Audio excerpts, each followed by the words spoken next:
இதுக்கு முந்தின சமுதாயங்கள் அப்படித்தான். எல்லா சமுதாயங்களையும் எடுத்து பார்த்தோம்னு சொன்னால் அந்த சமுதாயத்தில் இருக்கக்கூடிய பிரமுகர்கள் செய்யாத அநியாயம் இல்லை, கொடுக்காத துன்பம் இல்லை. சுப்ஹானல்லாஹ். இந்த மூசா அலைஹிஸ்ஸலாத்தை வரலாற்று எடுத்து பாருங்க, படிச்சு பாருங்க, எவ்வளவோ எல்லாம் அநியாயம் செஞ்சாங்க. இதுவரைக்கும் கடலில் பாதையை திறந்து மூசா அலைஹிஸ்ஸலாம் அவருடைய கௌமும் அர்த்தகம் போனதுக்கு பிறகு இவனும் அவருடைய பரிவாரங்களும் கடலுக்குள்ள உள்ளாரத்துக்கு பிறகு பாதையை எடுத்து போட்டு கடலை அடிக்கிறாங்க. وَنَعُوذُ بِاللَّهِ مِنْ شُرُورِ أَنفُسِنَا وَسَيِّئَاتِ أَعْمَالِنَا مَنْ يَهْدِهِ اللَّهُ فَلَا مُضِلَّ لَهُ وَمَنْ يُضْلِلْ فَلَا هَادِيَ لَهُ وَأَشْهَدُ أَنْ لَا إِلَهَ إِلَّا اللَّهُ وَحْدَهُ لَا شَرِيكَ لَهُ وَأَشْهَدُ أَنَّ مُحَمَّدًا عَبْدُهُ وَرَسُولُهُ أَمَّا بَعْدُ.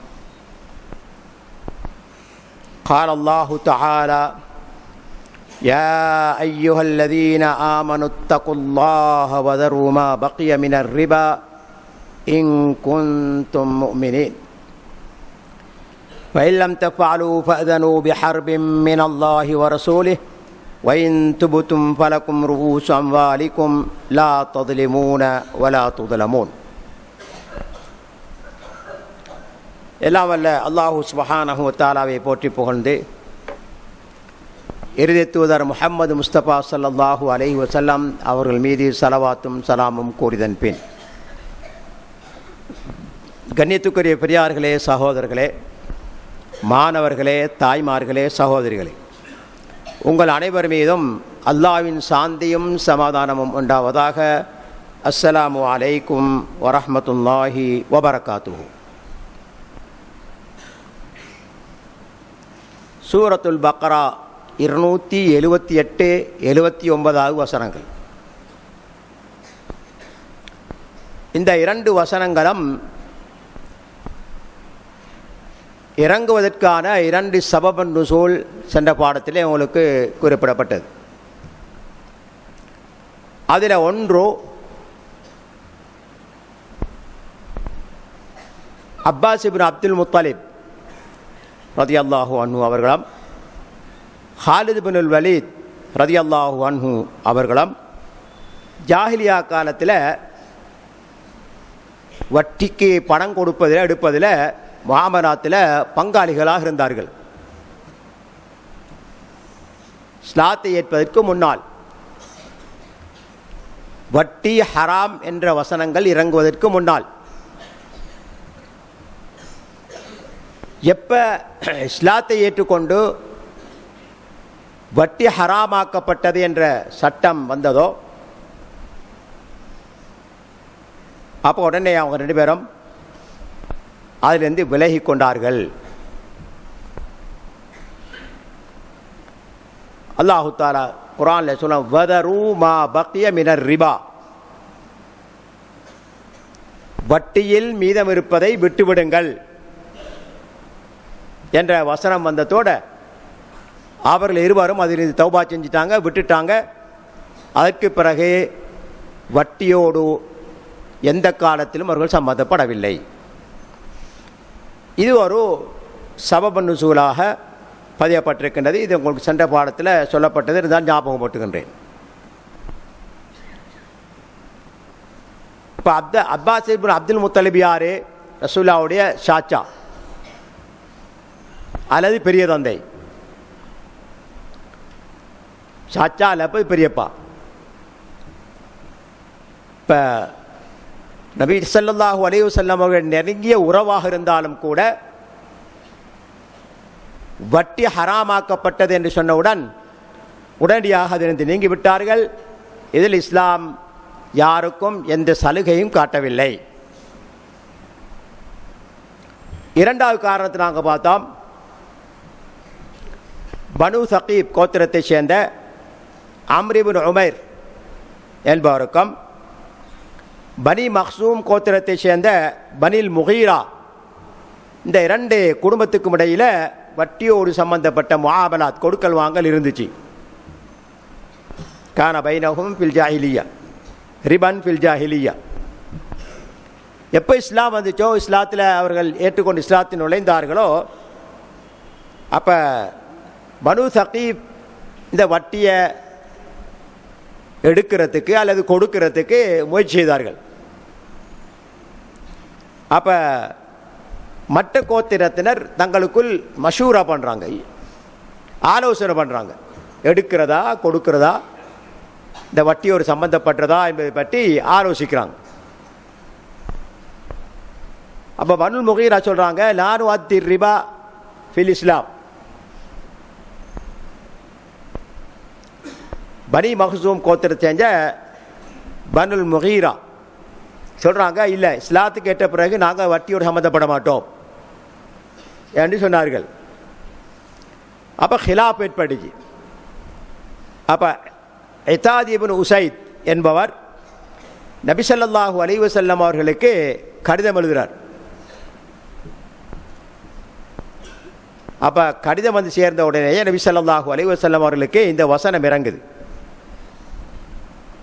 யா அய்யுஹல்லதீன ஆமனூ இத்தகுல்லாஹ வதரு மா பக்கிய மினர் ரிபா இன் குன்தும் முஃமினீன் ஃபஇன் லம் தஃஅலூ ஃபஅதனூ பிஹர்பின் மினல்லாஹி வ ரசூலிஹி என்ற வசனங்கள் இறங்குது. அப்போ உடனே அவங்க சொல்கிறாங்க, நதூபு இலல்லாஹ், நாங்கள் அல்லாஹ்வின் பக்கம் தௌபா செய்து மீளுறோம். வனதரு மா பக்கிய மினர் ரிபா, வட்டியில் மீது இருப்பதை நாங்கள் விட்டுடுறோம், இப்போ ஒரு தொட மாட்டோம், எடுக்க மாட்டோம் சொல்லி போட்டு ஃபதரக்கூஹு குல்லுஹும், அந்த இரண்டு கோத்திரத்தைச் சேர்ந்த அனைவரும் அந்த வட்டியிலிருந்து விலகி கொண்டார்கள். அப்போ இந்த இரண்டு சபபு நுசூலும் பதியப்பட்டிருக்கின்றன. இதை உறுதி செய்து முஸ்லீமில் பதிவாக இருக்கக்கூடிய நபி ஸல்லல்லாஹு அலைஹி வஸல்லம் அவர்களுடைய ஹுதுபா பிரசங்கம் ஹஜ்ஜத்துல் வதா, அந்த ஹஜ்ஜத்துல் வதாவில் அவர்கள் செய்த ஹுத்பாவில், அரஃபா மைதானத்தில் செய்த ஹுத்பாவில் நிறைய விஷயங்கள் ரசூல் ஸல்லல்லாஹு அலைஹி வஸல்லம் அவர்கள் சொல்லுகின்றார்கள். அதில் ஒன்றுதான், அலா வைன்ன குல்ல ரிபன் மின் ரிபல் ஜாஹிலியா மௌதூஉன், ஜாஹிலியா காலத்தில் கொடுக்கப்பட்டு வந்த அனைத்து வட்டிகளும் பாதத்துக்கு கீழே வைக்கப்படுது, ரத்து செய்யப்படுது. அவ்வளவு ரிபன் அதாஹு, முதலாவதாக கீழே வைப்பது, ரத்து செய்வது ரிபல் அப்பாஸ் இப்னு அப்துல் முத்தலிப். அப்பாஸ் இப்னு அப்துல் முத்தலிப் அவருடைய சாச்சாலே பெரியப்பாவுடைய வட்டியை தான் முதலாவது நாங்கள் ரத்து செய்கிறோம் என்று ரசூல் ஸல்லல்லாஹு அலைஹி வஸல்லம் அவர்கள் ஹஜ்ஜத்துல் வதால இதை சொல்கிறாங்க. அப்படின்னு சொன்னால் இந்த வட்டியோடு சம்பந்தப்பட்ட வசனங்கள் சில உபசிங்களுடைய கருத்துப்படி கடைசி நேரத்தில் இறங்குது. வட்டியோடு சம்பந்தப்பட்ட வசனங்கள் கடைசியில் தான் இறங்குது. எந்த அளவுக்கு உண்டா, சில முஃபஸ்ஸிரீன்கள் குறிப்பிடுகின்றார்கள், இதான் குர்ஆனிலே, அதாவது வட்டியோடு சம்பந்தப்பட்ட வசனங்கள் தான், குறிப்பாக இந்த ரெண்டு வசனங்களும் தான் குர்ஆனிலே கடைசியாக இறங்கிய ஆயத்து என்று சொல்கிற கருத்தும் இருக்குது.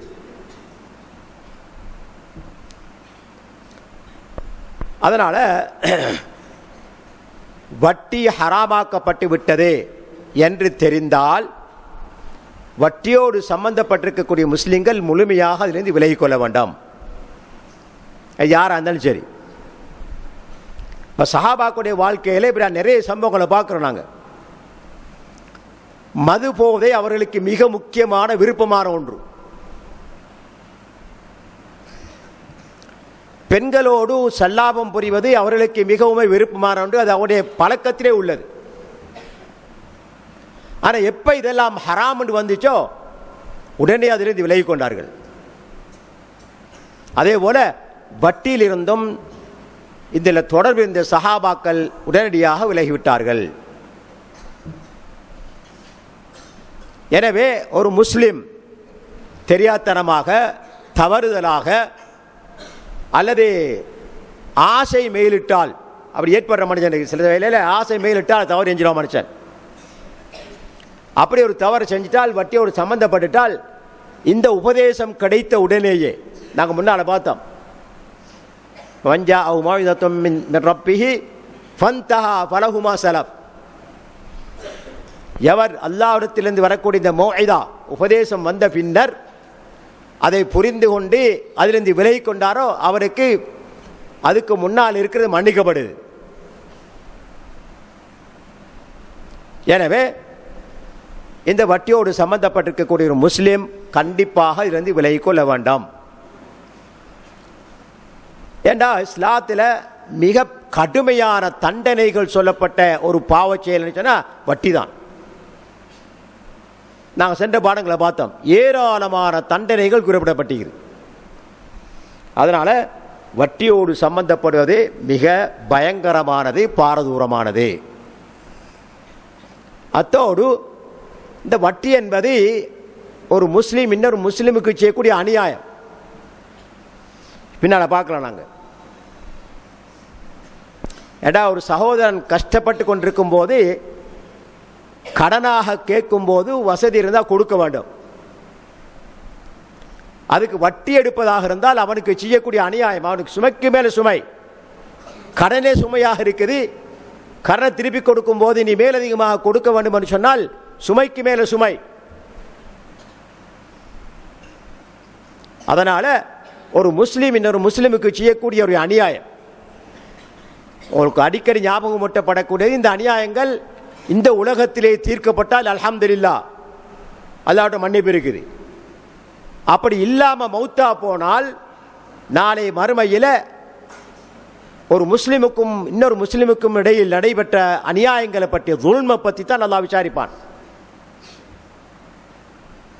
இப்போ அந்த வேளையில் நாங்கள் எதுவும் செய்ய முடியாது. அங்கே தீர்ப்பு எப்படி?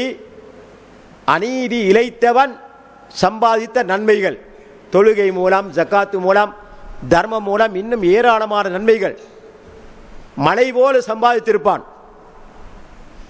ஆனால் நாளை மறுமையில் அநியாயம் இழைத்தவனா, மற்றவனுக்கு அநியாயம் இழைத்தவனாக அவன் வந்தால் இழைக்கப்பட்டவனுக்கு தன்னுடைய நன்மைகளை தான் கொடுக்க வேணும்.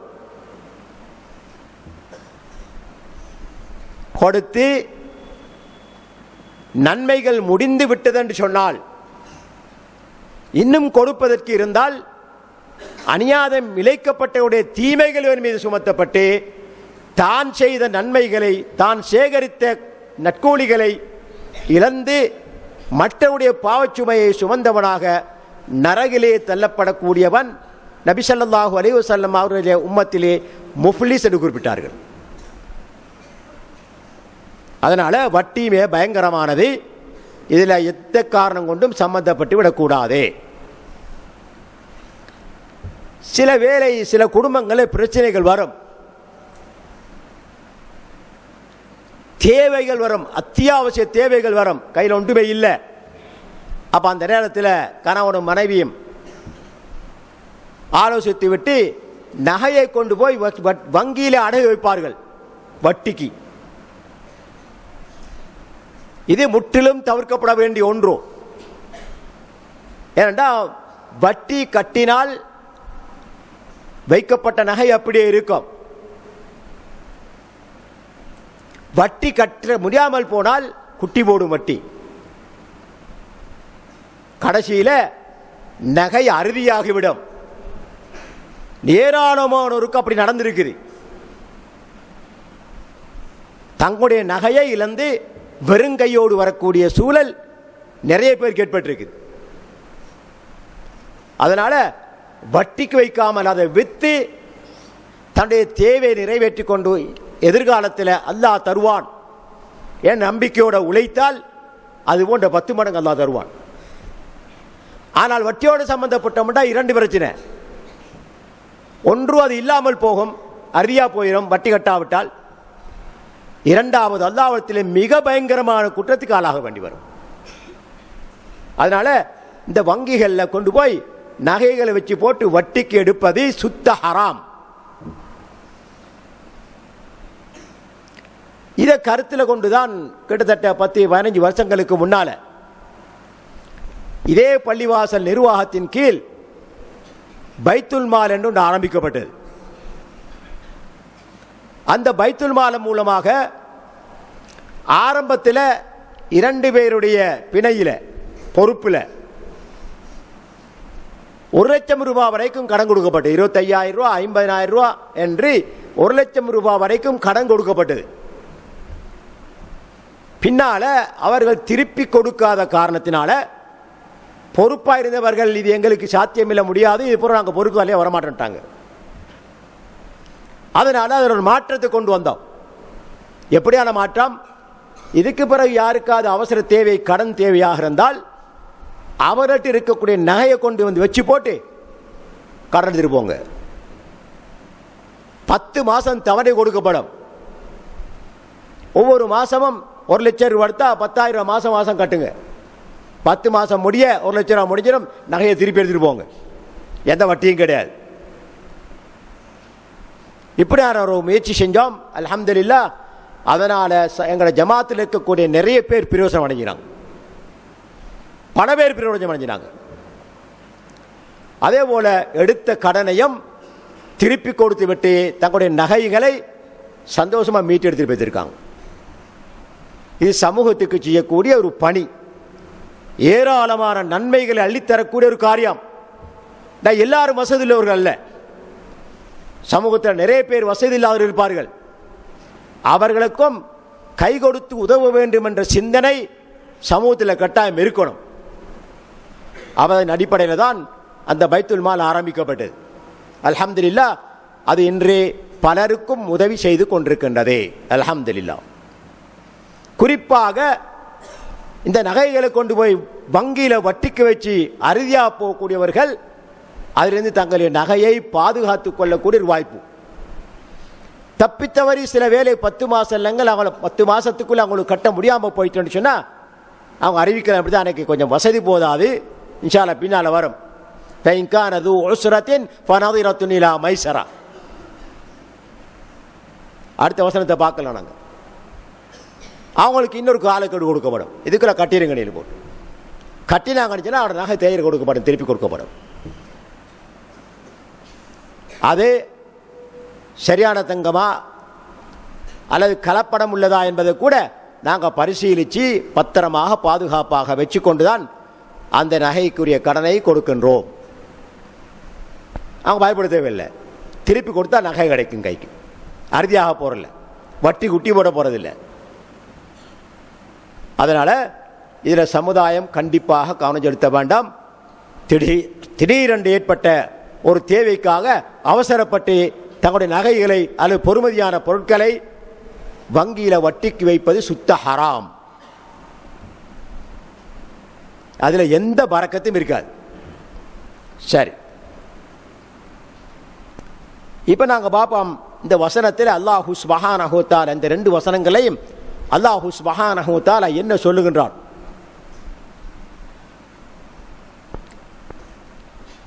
குர்ஆனில் வந்திருக்கக்கூடிய மிக கடுமையான ஒரு எச்சரிக்கை தான் இந்த வசனத்தில் வந்திருக்கு. சுப்ஹானல்லாஹ். இஸ்லாத்தினுடைய சட்டதிட்டங்கள் உறுதியான பிறகு இந்த கடைசி கட்டத்தில், இஸ்லாத்தினுடைய கடைசி கட்டத்தில் தான் இந்த வசனங்கள் இறக்கப்படுகின்றன. அப்போ இஸ்லாத்தினுடைய ஷரியாவுடைய சட்டத்திட்டங்கள் எல்லாம் உறுதியாயிட்டு மக்களுக்கு அறிமுகம் செய்யப்பட்டு விட்டன. அப்படியான ஒரு வேளையில் தான் இந்த வட்டி ஹராமாக்கப்பட்டதான வசனங்கள் இறங்குகின்றன. அல்லாஹ் தஆலா கூட யா அய்யுஹல்லதீன ஆமனு, இங்கே யூதர்களை, நசாராக்களை அல்லது வேற மதத்தவர்களை விழித்து அல்லாஹ் பேசவில்லை. ஈமான் கொண்ட மக்களை விழித்து அல்லாஹ் பேசுகின்றான். சங்கையான ஒரு விழிப்பு. யா அய்யுஹல்லதீன ஆமனு, ஈமான் கொண்டவர்களே. இது எதை காட்டுது என்று சொன்னால், விசுவாசம் கொண்டவன் அல்லாஹ்வினால் ஹராமாக்கப்பட்டதை தவிர்த்து கொள்வான் என்பதற்காகத்தான் அல்லாஹ் சுப்ஹானஹு வ தஆலா இப்படி அந்த மக்களை யா அய்யுஹல்லதீன ஆமனு என்று விളിக்கின்றான். இந்த விசுவாசம் கொண்ட, ஈமான் கொண்டவருடைய பண்பு அல்லாஹ்வுடைய கட்டளைக்கு கட்டுப்படுறது. அதனால் அல்லாஹ் தஆலா இங்கே ஞாபகப்படுத்தான், ஈமான் கொண்டவர்களே, உங்களுக்கு லாய்க்கில் இந்த வட்டி விட்டுருங்க என்ற தோரணையில் விசுவாசிகளை விழித்து அல்லாஹு சுப்ஹானஹு தஆலா பேசுகின்றான். இத்தகுல்லாஹ், இத்தகுல்லாஹ், அல்லாஹ்வை பயந்து கொள்ளுங்கள். சுப்ஹானல்லாஹ். தக்வா என்பது ஒரு அடியான் தனக்கும் ரப்புக்கும் இடையில ஏற்படுத்தக்கூடிய ஒரு விகாயா, தடுப்பு. அல்லாஹ்வுடைய தண்டையிலிருந்து தப்புவதற்காக ஒரு மனிதன் ஏற்படுத்தக்கூடிய தடைக்கு தான் சொல்றது தக்வாடியில் போட்டு. அதை எப்படி வர முடியும்? அல்லாஹ்வினால் ஏவப்பட்டதை செய்யக்கூடியவனாக, அவனால் தடுக்கப்பட்டதை தவிர்த்து கொள்ளக்கூடியவனாக இருந்தால் தான் தக்வா வரும். அதுதான் தக்வா. அதற்கு உதாரணம் உமர் ரலியல்லாஹு அன்ஹு சொல்லுகின்றார்கள், ஒரு பாதை, அதனுடைய இரு மருங்கிலும் இரு பக்கங்களிலும் முட்செடிகள் வளர்ந்திருக்கின்றன. கடுமையான வேதனை தரக்கூடிய முட்கள் நிறைந்த செடிகள் வளர்ந்திருக்கின்றன. ஒடுக்கமான பாதை. அந்த பாதையில் போகக்கூடிய ஒரு மனிதன் எப்படி வலதும் இடதும் இருக்கக்கூடிய அந்த முட்களில் பட்டுவிடாமல், தனக்கு காயத்தை ஏற்படுத்திக் கொள்ளாமல், அதனால் ஏற்படக்கூடிய துன்பத்தை அவன் தனக்கு ஏற்படுத்திக் கொள்ளாமல் எவ்வளவு பக்குவமாக தன்னை பாதுகாத்து கொண்டு அந்த பாதையால போவானோ, அதே போல அல்லாஹ்வுடைய தண்டனையிலிருந்து பாதுகாப்பு பெறுவதற்காக ஒரு மனிதன் அல்லாஹ்வினால் ஏவப்பட்டதை எடுத்து நடந்து தடுக்கப்பட்டதை தவிர்த்து நடப்பதுதான் தக்வா என்று விளக்கம் கொடுக்கப்படுகின்றது. இத்தகுல்லாஹ், அல்லாஹ்வை பயந்து கொள்ளுங்கள். அல்லாஹ்வினால், அல்லாஹ்வுடைய கட்டளைக்கு அடிபணியுங்கள். இத்தகுல்லாஹ், அல்லாஹ் தடுத்தவைகளை தவிர்த்து கொள்ளுங்கள் என்ற தோரணையில் அல்லாஹ் சுப்ஹானஹு தஆலா இங்கே குறிப்பிடுகின்றான். சொல்லி போட்டு வதரு மா பக்கிய மினர் ரிபா, ஈமான் கொண்டவர்களே அல்லாஹ் பயந்து கொள்ளுங்க. அல்லாஹ்வால் ஹராமாக்கப்பட்ட ஒன்றுதான் வட்டி. வதரு மா பக்கிய மினர் ரிபா, வட்டியில் மீதம் இருப்பதை விட்டுவிடுங்கள் என்று அல்லாஹ் சுப்ஹானஹு தஆலா கடுமையான தொனியில சொல்றான். துருக்கு மீதம் இருக்கக்கூடிய எப்படிப்பட்ட வட்டியாக இருந்தாலும், எப்படிப்பட்ட உடன்படிக்கையாக இருந்தாலும், ஒரு முஸ்லிமை பொறுத்த வரையில் இந்த வசனம் கேள்விப்பட்டு விளங்கிய பிறகு முற்றாக வட்டியிலிருந்து தவிர்த்து கொள்ள வேண்டும் என்பதை அல்லாஹ் சுப்ஹானஹு தஆலா இங்கே சொல்லி காட்டுவதை நாங்கள் பார்க்க முடிகின்றது. தொடர்ந்து இன்குந்தும் முஃமினீன், அப்படின்டா நீங்க உண்மை விசுவாசிகளாக இருந்தால் ஹராமாக்கப்பட்ட வட்டியிலிருந்து உங்களை தவிர்த்துக் கொள்ளுங்கள். தவிர்க்கவில்லையா நீங்க முஃமின்கள் அல்ல என்ற தோரணையில் அல்லாஹ் சுப்ஹானஹு தஆலா இங்கே குறிப்பிட்டு விட்டு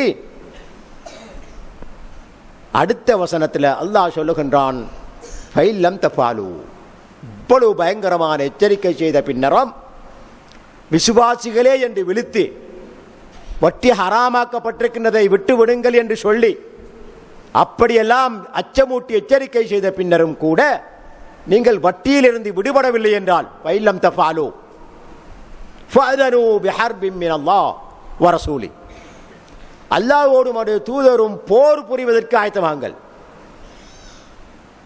அல்லாஹு அக்பர். யாரால முடியும் அல்லாஹ்வோடும் ரசூலோடும் போரிடுவதற்கு? சுப்ஹானல்லாஹ். அப்ப இப்படியான ஒரு எச்சரிக்கை குர்ஆன்ல எந்த ஒரு பாவத்துக்கும் வரல. நிறைய பாவங்கள் இருக்குது இஸ்லாத்தில், மிகவும் கடுமையாக எச்சரிக்கப்பட்ட பாவங்கள் ஏராளம் இருக்கின்றன. அவைகளுக்கெல்லாம் தண்டனை குறிப்பிடப்பட்டிருக்கின்றன. இருந்தாலும் இந்த வட்டிக்கு வந்திருக்கக்கூடிய எச்சரிக்கை போன்ற எச்சரிக்கை எந்த ஒரு பாவத்துக்கும் வந்தில்லை. அவ்வளவு பயங்கரமான ஒரு எச்சரிக்கை. அல்லாஹ்வோடு போராட யாருக்கு முடியும்? அவனுடைய தூதரோடு போராட யாருக்கு முடியும்? முடியாது. அழித்து விடுவான் அல்லாஹ் சுப்ஹானஹு வ தஆலா. ஃபிரௌன் கோபுரம் கட்டி அல்லாஹ்வை சந்திக்கிறதுக்கு போனாரு, போராடுறதுக்கு. அழிக்கப்பட்டான். இப்படி அல்லாஹ்வோடு போராடுவதற்கு யாருக்கு முடியாது. அல்லாஹ் சுப்ஹானஹு வ தஆலா நினைத்தால் நினைத்ததை உடனே செய்யக்கூடிய ஆற்றல் பெற்றவன் என்றாலும் தாமதம் இருக்கும். சில வேளை தாமதம் ஏற்படலாம். ஏன் தாமதிக்கிறான்? இஸ்லாம் சொல்லுதங்களுக்கு ஒருவர் அல்லாஹ்விடத்தில் கையேந்தி பிரார்த்தித்தால் அந்த பிரார்த்தனைகளுக்கு 3 வகையான பிரயோசனம் இருக்குது. ஒன்று, கேட்டது கொடுக்கப்படும். யா அல்லாஹ் என்னை எதிரிலிருந்து பாதுகாத்துறான் அல்லாஹ் தஆலா. யா அல்லாஹ் என்னை வியாபாரத்தை நஷ்டமிடாம பாதுகாத்து விடு, பாதுகாத்துறான் உடனே. யா அல்லாஹ் என்னுடைய பொருளாதாரத்தை வீழ்ச்சியடை செய்து விடாதே, வீழ்ச்சியடையாம பாதுகாப்பான். இது ஒன்று. அப்படி செய்யவில்லை என்று சொன்னால் அல்லாஹ் சுப்ஹானஹு வ தஆலா அந்த மனிதனுக்கு வர இருக்கக்கூடிய இதைவிட பெரிய ஒரு ஆபத்தை தடுத்து விடுவான். சுப்ஹானல்லாஹ். கேட்டது கிடைக்கவில்லை என்றால், பிரார்த்தித்ததுக்கு பதில் கிடைக்கவில்லை என்று சொன்னால் அதற்கு 2வது ரிப்ளை கிடைக்குது. என்னது? ஏற்பட்ட துன்பத்தை விட இன்னொரு பெரிய துன்பம், இதை விட பெரிய துன்பம் வர இருக்குது. அதை அல்லாஹ் தடுத்துருவான். அதுவும் நடக்கவில்லை என்று சொன்னால் நாளை மறுமையில அல்லாஹ் சுப்ஹானஹு வ தஆலா பிரார்த்தித்தவனின் பிரார்த்தனையை நன்மையாக நாளை மறுமையிலே அள்ளி கொடுப்பான் என்று ரசூலுல்லாஹி ஸல்லல்லாஹு அலைஹி வஸல்லம் அவர்கள் சொல்லக்கூடிய செய்தி ஹதீஸிலே பதிவாக இருக்கின்றது. அதனால பிரார்த்திப்பவர்கள் அவசரப்படக்கூடாது. பிரார்த்தனைகள் ஒழுங்குல ஒன்றுதான் அவசரப்படாமல் இருக்கிறது. மாலம் இஸ்தாயில், ஒருவர் பிரார்த்தித்தால் அதுக்கான பதில் கிடைக்கும். அவசரப்படாத பட்சத்தில் அவசரப்படக்கூடாது. கேட்டொன்னே தாரத்துக்கு நாங்கள் அவுலியாக்கள் இல்லை, கேட்டொன்னே தாரத்துக்கு நபிமார்கள் இல்லை, கேட்டொன்னே எங்களுக்கு தாரத்துக்கு நாதாக்கள் இல்லை. நாங்களாம் சாதாரண மக்கள். அல்லாஹ்வுக்கு ஓரளவு கட்டுப்படுகின்றோம், மற்ற நேரங்களில் கட்டுப்படாமல் இருக்கிறோம். அதனால சோதனைகள் வரும், சோதனைகளை பொறுத்து கொள்ள வேண்டும். பிரார்த்தித்தால் பிரார்த்தனைக்கு பதில் வரவில்லை என்று சொன்னால் இந்த 3ல் 1 கிடைக்கும் என்ற நம்பிக்கை எங்களுக்கு இருக்கணும். எனவே அல்லாஹ் சுப்ஹானஹு வ தஆலாவுடைய தண்டனை வரவில்லை என்று சொன்னால் தாமதிக்கிறான் என்பது அர்த்தம். அல்லாஹ் பாதுகாக்க வேண்டும். இப்போ நாங்கள் பார்க்கிறோம், உலகமே ஏற்றுக்கொண்டிருக்குது இஸ்ரவேலர்கள் செய்வது கொடுமை, இன ஒழிப்பு. அந்த பாமர மக்களை, ஒன்றுமே ஆயுதம் கையில்லாத மக்களை, சிறு குழந்தைகளை, பச்சிளம் குழந்தைகளை, கர்ப்பிணி தாய்களை குண்டு போட்டு அழித்து கொண்டே இருக்கிறான். உலக நாடுகள் பார்த்து ரசித்துக் கொண்டிருக்குது. எத்தனை கோடி மக்கள் கையேந்திருப்பார்கள். யா அல்லாஹ் இந்த இஸ்ரவேலுடைய கொடுமையிலிருந்து இந்த முஸ்லிம் சமுதாயத்தை பாதுகார் என்று பதில் வரவில்லையா? அல்லாஹு தஆலா ஷுஹதாக்களாக அவர்கள் எடுத்துக்கொள்றதுக்கு விரும்புகிறான். சுப்ஹானல்லாஹ். ஷுஹதாக்களாக போனால் இந்த உலகம் தூசி. ஷுஹதாக்களாக அல்லாஹ்விடத்தில் போக கிடைச்சா அது பெரிய பாக்கியம். அநியாயமாக கொல்லப்படுகின்றார்கள், எந்த குற்றமும் இல்லாமல். அவர்களுடைய பூமியை ஆக்கிரமித்து அவருடைய பூமியிலேயே தன்னுடைய ஆட்சியை நிறுவி அங்கேயே பலவிதமான ஆயுதங்களை உற்பத்தி செய்து அந்த மக்களையே கொல்லுகின்றார் என்று சொன்னால் யூதர்கள் எப்படிப்பட்டவர்கள் மேல் சிந்தித்து பாருங்கள். இருந்தாலும் கோடிக்கணக்கான மக்கள் கையேந்தி பிரார்த்தித்தும் கூட அவனுக்கு எந்த அழிவும் வரல. முடிவில்லாமல் அழிச்சு கொண்டே இருக்கிறான். தினந்தோறும் காலக்கெடு வச்சிருக்கான். அல்லாஹ் தஆலா காலக்கெடு வச்சிருக்கிறான். அவனுக்கான முடிவு நிர்ணயிக்கப்பட்டிருக்குது. அது வரைக்கும் அல்லாஹ் பொறுமை செய்வான். ஹதீஸில் பார்க்குற முஸ்லீமில் பதிவாகக்கூடிய ஹதீஸ், ஒரு காலம் வரும், அந்த காலத்தில் யூதர்களை முஸ்லீம்கள் ஒழிப்பார்கள், வெட்டுவார்கள், கொல்லுவார்கள். அவன் பதுங்குவான், கற்களுக்கு பின்னால, மரங்களுக்கு பின்னால பதுங்குவான். அப்ப எல்லாமே அவனை காட்டி கொடுக்கும். யா முஸ்லிம் தஆல வராஇ யஹூதியின் ஃபக்துலு, முஸ்லிமே, எனக்கு பின்னால் அவர் யூதன் மறைந்திருக்கிறான், வந்து அவனை கொல்லு என்று மரம் காட்டி கொடுக்கும், கற்கள் காட்டி கொடுக்கும், அவன் மறைந்திருக்கக்கூடிய அனைத்தும் காட்டி கொடுக்கும். இல்லல் கர்கத், கர்கத் என்ற மரத்தை தவிர, கர்கத் என்ற மரத்தை தவிர அந்த மரம் மட்டும் அவனுக்கு காட்டி கொடுக்காது, அவனை காட்டி கொடுக்காது. அதனால இன்றைக்கு பார்க்குறோம், பாலஸ்தீனத்தை கொஞ்சம் கொஞ்சமாக கைப்பற்றி அங்க இருக்கிற பசுமையான ஜைத்தூன் மரங்கள் எல்லாம் வெட்டி ஓரமாக்கி விட்டு இந்த கர்கத் என்ற மரத்தை நாட்டி கொண்டிருக்கிறான். அவனுடைய நேரம் வந்தால் அதுக்கு பிறகு ஒரு நொடி கூட பிற்படுத்தப்பட மாட்டாதே, முற்படுத்தப்படவும் மாட்டாதே. அவனுக்குரிய காலக்கெடு அல்லாஹ் வைத்திருக்கிறான். அவனுடைய முடிவு நிச்சயமாக நடக்கும். எனவே அவனுடைய கொடுமையை பொறுத்த வரையில் அவனால் துன்பம் இழைக்கப்படக்கூடிய அல்லது அநியாயமாக கொல்லப்படக்கூடிய குழந்தைகள், தாய்மார்கள், வயோதிபர்கள், சாதாரண பாமர மக்கள், இவர்களெல்லாம் அல்லாஹ்விடத்தில் சுஹதாக்களாக போய் சேர்ற பாக்கியம் அல்லாஹ் கொடுக்குறான். அதனால தாங்கி கொண்டிருக்காங்க. சுப்ஹான் அல்லாஹ், பாருங்க, அவ்வளவு துன்பம் இழைத்தோம், அவ்வளவு கொடுமை இழைக்கப்பட்டோம், பொறுமையோட அல்லாஹ் அல்லாஹ் என்று சொல்கின்றார்கள் என்று சொன்னால் இதான் அதுக்கு காரணம். மௌத்தான அடுத்த கணம் அல்லாஹ்வுடைய ஷஹீதா போறான் அல்லாஹ்விட்ட. எனவே சில வேளை அல்லாஹ்வுடைய தண்டனைகள் அவசரமாக வரும், சில வேளை தாமதமாக வரும், ஆனால் விட மாட்டான். இன்னல்லாஹ யும்ஹில் வலா யுஹ்மில், அல்லாஹ் பிற்படுத்துவான், ஆனால் ஒரேடியாக விட்டு விட மாட்டான். இதுக்கு முந்தின சமுதாயங்கள் அப்படித்தான். எல்லா சமுதாயங்களையும் எடுத்து பார்த்தோம்னு சொன்னால் அந்த சமுதாயத்தில் இருக்கக்கூடிய பிரமுகர்கள் செய்யாத அநியாயம் இல்லை, கொடுக்காத துன்பம் இல்லை. சுப்ஹானல்லாஹ், இந்த மூசா அலைஹிஸ்ஸலாத்தை வரலாற்று எடுத்து பாருங்க, படிங்க, படித்து பாருங்க, எவ்வளவோ எல்லாம் அநியாயம் செஞ்சான். இதுவரைக்கும் கடலில் பாதையை திறந்து மூசா அலைஹிஸ்ஸலாம் அவருடைய கௌமும் அடுத்த பக்கம் போனதுக்கு பிறகு, இவனும் அவருடைய பரிவாரங்களும் கடலுக்குள்ள உள்ளாரத்துக்கு பிறகு பாதையை எடுத்து போட்டு கடலை அடிக்கிறான் அல்லாஹ் தஆலா. அப்போ நேரம் குறிப்பிடப்பட்டது. அந்த நேரம் வந்தால் அதற்குரிய தண்டனை நிச்சயமாக கிடைக்கும். எனவே வட்டி எடுப்பவர்கள் மிகவும் ஜாக்கிரதையாக இருக்க வேண்டும் என்பதை இந்த வசனத்திலே அல்லாஹு தஆலா குறிப்பிடுகிறார். ஃபைல்லம் தஃஅலு ஃபஅதனு பிஹர்பின் மினல்லாஹ் வ ரசூலிஹி.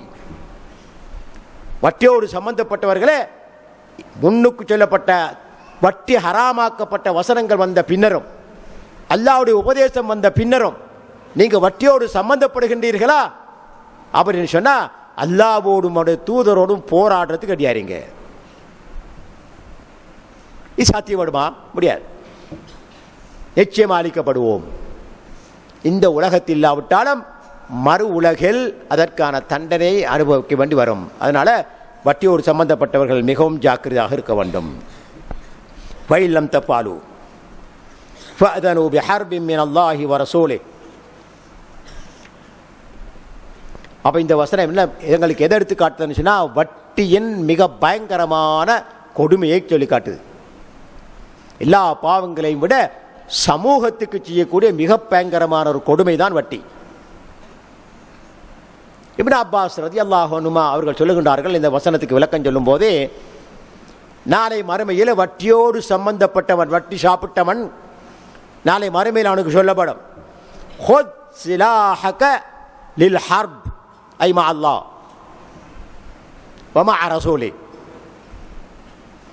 வட்டியோடு சம்பந்தப்பட்டவன் தௌபா செய்யாமல் மௌத்தானால் நாளை மறுமையில் அவனுக்கு சொல்லப்படும், எடி உன் ஆயுதத்தை, அல்லாஹ்வோடும் அவருடைய தூதரும் போராட்டத்துக்கு ரெடியாகு என்று அவனுக்கு சொல்லப்படும் என்று அப்துல்லா இப்னு அப்பாஸ் ரலியல்லாஹு அன்ஹுமா அவர்கள் இந்த வசனத்துக்கு விளக்கம் சொல்வதை நாங்கள் பார்க்க முடிகின்றது.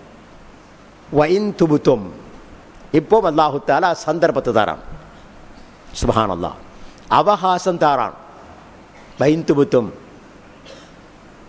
அதுக்கு பின்னாலேயும் வட்டியோடு சம்பந்தப்பட்டிருந்து நீங்கள் தௌபா செய்தால், ஐ ரஜஅத்தும் மினல் ரிபா பிதௌபத்தின் சாதிகா, உண்மையான தௌபா மூலம் நீங்கள் தௌபா செய்து மீள்வீர்களேயானால், வட்டியிலிருந்து முழுமையாக விடுபடுவீர்களேயானால், அதற்காக கவலைப்படுவீர்களேயானால், இதற்கு பிறகு வட்டியில் மீள மாட்டேன் என்று உறுதி பூணுவீர்களே ஆனால் இந்த தௌபாவுக்கு 3 ஷரத்துகள் இருக்குது. தௌபா ஏற்றுக்கொள்ளப்பட்டதுக்கு 3 ஷரத்துகள், 3 நிபந்தனைகள். இந்த பாவங்களை பொறுத்தவரை 2 வகைப்படும். ஒன்று ஒரு முஸ்லீமுக்கும் இன்னொரு முஸ்லீமுக்கும் சம்பந்தப்பட்டது, இன்னொன்று அல்லாஹ்வோடு சம்பந்தப்பட்டது. அல்லாஹ்வோடு சம்பந்தப்பட்ட பாவமாக இருந்தால் அதுக்கு 3 நிபந்தனைகள். ஒன்று, உடனடியாக பாவச் செயலை நிறுத்த வேண்டும், விட வேண்டும், கைவிட வேண்டும். இரண்டாவதாக, இவ்வளவு காலம் இந்த பாவத்தில் நான் ஈடுபட்டுட்டேன் என்று கவலைப்பட வேண்டும், நதம். மூன்றாவதாக, இப்படியான பாவத்தின் மீது நான் திரும்பவும் மீள மாட்டேன் என்று உறுதி பூண வேண்டும். இந்த 3 நிபந்தனைகளோட ஒரு முஸ்லிமுக்கும் இன்னொரு முஸ்லிமுக்கும் இடையில ஒரு தவறு நடந்திருக்குமேயானால், ஒரு பாவச்செயல் நடந்திருக்குமேயானால், வட்டி போன்ற அல்லது அடிதடி போன்ற அல்லது சொத்துக்களை அபகரிக்கின்றது போல போன்ற ஒரு காரியத்தை செய்திருப்பானேயானால் 4வது நிபந்தனை ஒன்று இருக்குது. அது என்னது? அடித்தவன்ட்டு போய் மன்னிப்பு கேட்டுக்கொள்ளலாம், இல்லாட்டி அடிக்கடி வாங்கிக்கொள்ளணும், பலிக்கு பலி வாங்கிக்கணும். அவன் மன்னிச்சா அல்ஹம்துலில்லாஹ், பிரச்சனை முடிஞ்சு. அதே போல யாருடைய பொருளையாவது களவெடுத்திருந்தால் திருப்பி கொடுக்கணும், திருப்பி கொடுத்து மன்னிப்பு கேட்டுக்கணும். யாருடைய சொத்தையாவது அபகரித்திருந்தால், அநியாயமாக பிடித்திருந்தால், இன்றைக்கு நிறைய நடக்குது. இந்த சொத்து பிரச்சனை தான் இன்றைக்கு சமூகத்தில் இருக்கக்கூடிய மிக பெரும் பிரச்சனையாக இருக்குது. அண்மையில் நிர்வாக கமிட்டி கூட்டத்துக்கு 5 விசாரணைகள் வந்துச்சு. அதில் 4 விசாரணை சொத்தோடு சம்பந்தப்பட்டு. ஒன்றுதான் அதாவது தலாக் சம்பந்தப்பட்ட விஷயம், கணவன் மனைவி பிரச்சனை. மற்ற 4மே லா ஹவுல வலா குவத்த இல்லா பில்லாஹ். முறப்பட்டவர் சொல்றாரு, நான் கஷ்டப்பட்டு சம்பாதிச்சதே தம்பி, நான் நம்பி அவன்கிட்ட ஒப்படைச்சேன். சுப்ஹானல்லாஹ். கடைசியில் வீடும் இல்லை, காணியும் இல்லை, தான் செய்து கொண்டிருந்த தொழிலும் இல்லை, எல்லாத்தையுமே தம்பி அபகரித்து கொண்டான் என்று முறப்படுறார். இது இன்றைக்கு நிறைய நடக்குது. அடுத்த விசாரணையை பார்த்தோம்னு சொன்னால், கொடுக்கல் வாங்கல் 2 பேர் வியாபாரம் செய்கிறாங்க. வியாபாரம் செஞ்சு கொண்டு இருக்கல ஒருவர் அவற்றை மற்றவற்றை இருந்து கொஞ்சம் பெருமதியான கல் போன்றவைகளை எடுத்துட்டு வந்துட்டார். வந்ததுக்கு பிறகு புதுசாக ஏற்பட்ட இந்த மண் சரிவில் அவருடைய வியாபாரம், மற்றவருடைய வியாபாரம் அப்ப அடிபட்டு போச்சு. எடுத்துட்டு வந்தவர் திருப்பி கொடுக்கல. சுப்ஹானல்லாஹ். கிட்டத்தட்ட 25 லட்சம் நினைக்கிறேன், அப்படிதான் எனக்கு ஆகும், அல்ல 22 லட்சம் நினைக்கிறேன். திருப்பி கொடுக்கல. இப்போ அவர் கடையில் இருந்திருக்காரு, நான் கஷ்டத்தில் விழுந்திருக்கிறேன், என்ன எல்லாம் போச்சு, குறைஞ்சபட்சம் அந்த 22 லட்ச ரூபாய் எனக்கு திருப்பி வாங்கித்தாங்க அப்படின்னு சொல்லி போட்டு. சுப்ஹானல்லாஹ். இது இன்றைக்கு நிறைய நடக்குது. கூட்டார் 2 பேர் நாராயணபிமார் பிஸ்னஸ் பண்ணுறது, ஒருத்தர் என்ன செய்கிறது, மற்றவருக்கு தெரியாமல் சொத்துகளை வாங்கி தாண்ட பேர் எழுதி கொள்றது நிறைய நடக்குது. கொஞ்சம் கூட பயம் இல்லாம இப்படி ஹராவான சொத்து சேர்க்கறதுல இன்றைக்கு சமூகம் மூழ்கி போய்க்கு. இன்றைக்கு பார்த்தா மாஷா அல்லாஹ் பள்ளியோட தொடர்பு, ஆனா கொடுக்கல் வாங்கல ஓட்ட, நிறைய பிரச்சனை குடும்பத்துக்கு இடையில. இதே மாதிரி அன்றைக்கு வந்த பிரச்சனைகள் 4 இந்த கொடுக்கல் வாங்கல் சொத்து பங்கீடு சம்பந்தப்பட்ட பிரச்சனை தான். அதுக்கு அடுத்ததான் கணவன் மனைவி பிரச்சனை, தலாக்கு, அது இது நீளு போட்டு வாருது. அப்ப லா ஹவுல வலா குவத்த இல்லா பில்லாஹ் வைன் துபுத்தும், முழுமையாக வட்டியை விட்டு விட்டால், தௌபத்தின் சாதிகா, உண்மையான தௌபா மூலம் அதிலிருந்து விடுபட்டால், அதற்காக கவலைப்பட்டால், அதற்காக இதற்கு பிறகு மீள மாட்டேன் என்று உறுதி பூண்டால் தௌபா ஏற்றுக்கொள்ளப்படும். இது அல்லாஹ்வோடும் ஒரு மனிதனுடன் சம்பந்தப்பட்ட பாவச் செயலாக இருந்தால், ஒரு மனிதனுக்கும் இன்னொரு மனிதனுக்கும் இடையில் சம்பந்தப்பட்ட பாவமாக இருந்தால் மேலதிகமான ஒரு நிபந்தனை திருப்பி கொடுத்துடணும். அடிச்சிருந்தால் அடியை திருப்பி வாங்கிக்கணும், இல்லாட்டி மன்னிப்பு கேட்டுக்கணும். கலவரத்திருந்தால் கலவரத்தை திருப்பி கொடுத்துடணும். அநியாயமாக சொத்தை தண்டை பேர் எழுதியிருந்தால் அதை திருப்பி கொடுத்துடணும். அல்லாஹ் பயப்படணும். இத்தகுல்லா அல்லாஹ் சொல்றானுங்க, அல்லாஹ் பயந்து கொள்ளுங்க அப்படின்னு சொல்லி போல் பயங்கரமான எச்சரிக்கை. இந்த சொத்துக்களை அபகரிப்பவர்கள் இந்த உலகத்தில் எப்படித்தான் நடமாடினாலும் நாளை மறுமையில் தான் சம்பாதித்த அனைத்து நன்மைகளையும் தன்னுடைய கூட்டாளிக்கு, தன்னுடைய நண்பனுக்கு, தன்னுடைய சகோதரனுக்கு கொடுத்துத்தான் ஆக வேண்டும் என்பதை மனதில் பதிவு வச்சுக் கொள்ளுங்க. அப்படி தௌபா செய்தால் பலக்கும் ரூசம் வாடிக்கும்.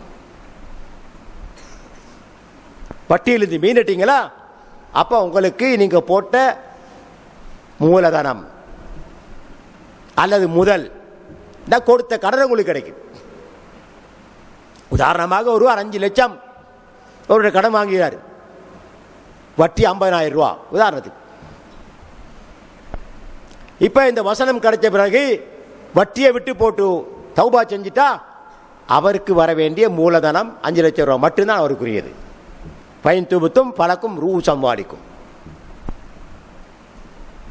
லா ததுலிமூன வலா துதுலமூன். பார்த்தீங்களா, இந்த வட்டி என்பது துல்ம், அநியாயம், பயங்கரமானது. சுப்ஹானல்லாஹில் அஸீம். நீங்க வட்டியை தள்ளிட்டீங்கன்னு சொன்னா, தௌபா செஞ்சிட்டீங்கன்னு சொன்னா, விட்டுட்டு உங்களோட முதலை மட்டும் எடுத்தீங்கன்னா, உங்களோட முதலீடு மட்டும் கொடுத்த கடன் மட்டும் எடுத்தீங்கன்னு சொன்னால் லா ததுலிமூன், நீங்கள் வட்டி எடுப்பதன் மூலமாக மற்றவருக்கு அநியாயம் செய்ய மாட்டீங்க. இப்போ வட்டி எடுப்பதன் மூலம் எடுத்தால் நீங்கள் வட்டி அநியாயம் செய்வீங்க. வட்டி எடுக்காமல் விட்டால் அவருக்கு நீங்கள் அநியாயம் செய்யலாம். லா ததுலிமூன், உங்களால் அநியாயம் நடக்காது அவருக்கு. அதே போல வலா துதுலமூன், உங்களுக்கும் அநியாயம் நடக்க மாட்டாது. ஏன்னா முதலீடு உங்களுக்கு திருப்பி கிடைக்கும். குறைவில்லாமல் நீங்கள் போட்ட முதலீடு உங்களுக்கு திருப்பி கிடைக்கும். கடன் கொடுத்திருந்தா கடன் அப்படியே திருப்பி வாங்கலாம். அப்போ உங்களுக்கும் அநியாயம் நடக்காது, கடன் எடுத்தவனுக்கும் அநியாயம் நடக்காது, உங்களால் அவனால் உங்களுக்கும் அநியாயம் நடக்காது. லா ததுலிமூன வலா ததுலமூன். இந்த வசனத்திலிருந்து வட்டி துல்ம், லா ஹவ்ல குவத்த இல்லா பில்லாஹ். அஸ்ஸுல்மு ஸுலுமாத்துன் யௌமல் கியாமா. நாளை மறுமையில் ஒரு துல்மு செஞ்சிருந்தா அது மறுமையில் நாளை பன்மடங்காக ஆக்கப்படும். துலுமாத், இருள், இருள் சூழ்ந்தா தான் ஒரு நாளை மறுமையில்.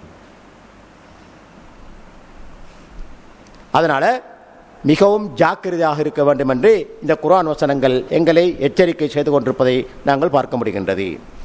அப்ப லா ததுலிமூன் வலா துதுலமூன் என்று அல்லாஹ் சொல்வதன் மூலம் எவ்வளவு உச்சகட்ட நீதியை அல்லாஹு தஆலா நிலைநாட்டுகின்றதை பாருங்க. லா ததுலிமூன், நீங்க கடன் கொடுத்த வேண்டியது மேலதிகமாக எடுப்பதன் மூலமாக அப்படி விட்டீங்கன்னு சொன்னால் அவருக்கு ஒரு அநியாயம் நடக்காது உங்களால். லா துதுலமூன், நீங்க அநியாயம் செய்யப்பட மாட்டீங்க, கூட முதலீடு அப்படி திருப்பி தரப்படும், ஒப்பந்தப்படி திருப்பி கிடைக்கும். சரி, அப்படி தர முடியவில்லைன்னு சொன்னால் அவருக்கு அவகாசம் கொடுக்க வேண்டும் என்று அடுத்த வசனம் சொல்லுகின்றது. நாங்கள் பார்ப்போம், இந்த வசனங்களிலிருந்து எங்களுக்கு கிடைக்கக்கூடிய படிப்பினைகள். ஒன்று, தஹ்ரீமுர் ரிபா முத்லகன் கத்இயன், முற்றாக முழுமையாக கட்டாயமாக ஹராமாக்கப்பட்ட ஒன்றுதான் வட்டி. இரண்டாவதாக, வட்டி என்பது மிக பெரும் பாவங்கள் ஒன்று. நபி ஸல்லல்லாஹு அலைஹி வஸல்லம் அவர்கள் சொன்னது போல சபஅல் மூபிகாத், அழிவை தரக்கூடிய 7 பாவங்கள்ல ஒன்றுதான் வட்டி. இணையோடு சேர்த்து அல்லாஹ் ரசூல் ஸல்லல்லாஹு அலைஹி வஸல்லம் சொல்றாங்க. அடுத்தது, எங்களுக்கு கிடைக்கக்கூடிய படிப்பினை, தப்பித்தவறி அறியாத்தனமாக யாரோடு சரி வட்டிக்கு ஒப்பந்தம் செய்திருந்தால் அதை விட்டு விட்டால் உங்களுக்கு எந்த பாதிப்பும் ஏற்பட மாட்டாது. அதே போல இது தெரிய வந்த பிறகு நான் உடம்படிக்கை தரத்தான் வேணும்னு கேட்கலாம். உங்களோட முதலீட்டை மட்டும், கொடுத்த கடனை மட்டும்தான் உங்களுக்கு திருப்பி கேட்பதற்கு உரிமை இருக்கின்றது. அதே நேரத்தில் வட்டியோடு சம்பந்தப்பட்டிருப்பவர்கள் தௌபா செய்து மீண்டால் அல்லாஹு சுப்ஹானஹு தஆலா தௌபாவை ஏற்றுக்கொள்கின்றான். ஏன் இதை விட பெரிய பாவம் இருக்கலாம் ஷிர்க், அதிலிருந்து கூட ஒரு தௌபா செய்து மீண்டால் அல்லாஹு தஆலா தௌபா ஏற்றுக்கொள்வான். இஸ்லாத்தை பொறுத்தவரையில் நீதியை நிலைநாட்டக்கூடிய ஒரு மார்க்கம். கடன் எடுத்தவருக்கு அநீதி இழைக்கப்படவும் கூடாது, கடன் கொடுத்தவருக்கு அநீதி இழைக்கப்படவும் கூடாது. இரண்டிலும் நீதியை விரும்பக்கூடிய மார்க்கமாக இஸ்லாம் இருந்து கொண்டிருக்கின்றது. வட்டியை பொறுத்த வரையில் வெளிப்படையில் அது லாபமாக தெரிந்தாலும் அது அழிக்கப்படக்கூடிய ஒன்று என்பதை குர்ஆன் எங்களுக்கு தெளிவாக சொல்லி காட்டுகின்றது. யம்ஹக்குல்லாஹு ரிபா. அதே நேரத்தில் இந்த வட்டி பரவுவது ஏழைகளுக்கு மிகவும் ஒரு கஷ்டமான ஒரு சோதனையாக மாறும். இந்த யார்கிட்ட போய் கடன் எடுக்கிறது, எல்லாம் வட்டியாக கேட்குறாங்க. அப்படின்னு சொல்லி போட்டு ஏழைகளுக்கு கடன் எடுக்கக்கூடிய ஒரு வாய்ப்பே இல்லாமல் போய்விடும்.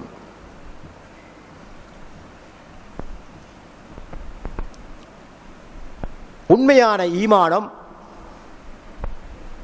வட்டியில நிலைத்திருப்பதும் ஒன்று சேர முடியாது.